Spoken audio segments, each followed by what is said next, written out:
Liwanag ng fireworks display at ningning ng mga local artist ang nagpakulay sa Paskuhan ng University of Santo Tomas ngayong gabi.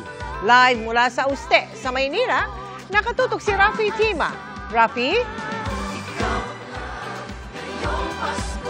Mel, patuloy pa rin ang pagpasok ng mga tao dito sa UST campus sa Espanya habang papalapit ang kanilang headliner sa Paskuhan concert ngayong gabi.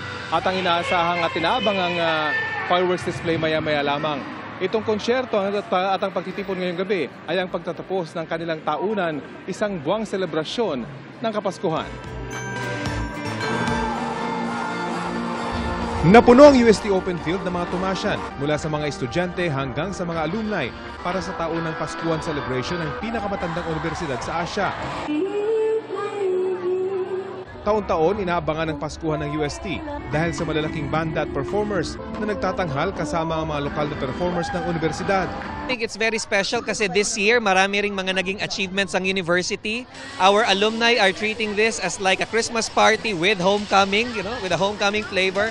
And I think we are expecting a bigger crowd, a bigger Thomasians only crowd compared to 2022 tonight. Hindi tulad ng mga Paskuhan bago mag-pandemic, mga estudyante at alumni lang ng UST ang maaaring dumalo ngayong taon. Noong 2019, umabot ng 100,000 ang dumagsa dito sa UST dahil bukas pa ito sa lahat ng gustong manood ng concert. Ang selebrasyon ng Pasko dito, nagsisilbi rin daw reunion para sa mga alumni na matagal nang hindi nakakabalik sa campus. Ang magkaklaseng Mark at Nina, itinuturing daw na espesyal ang Paskuhan ngayong taon dahil gagraduate na sila ngayong Marso. Kasama sila sa mga itinuturing na pandemic batch na nakaranas ng mahigit 1 taong online class.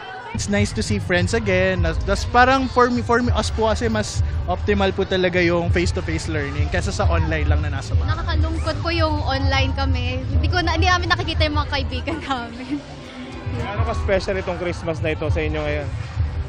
Sobrang special na kasi last year rin namin dito sa UST so we can spend it with our friends na yun nga, Paskuhan. Ang ibang estudyante may pandar pang costume. 1991 pa nagsimula ang Paskuhan, nahudyat din ang pagsisimula ng Christmas break para sa universidad.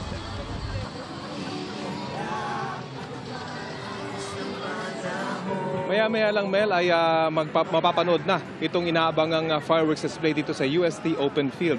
At bagamat mga estudyante nga lang at alumni ng UST ang pwede pumasok dito, mapapanood itong concert at ang fireworks display maya-maya sa official Facebook page ng universidad. At yan pa rin ang latest mula dito sa UST. Mel? Maraming salamat sa iyo, Rafi Tima.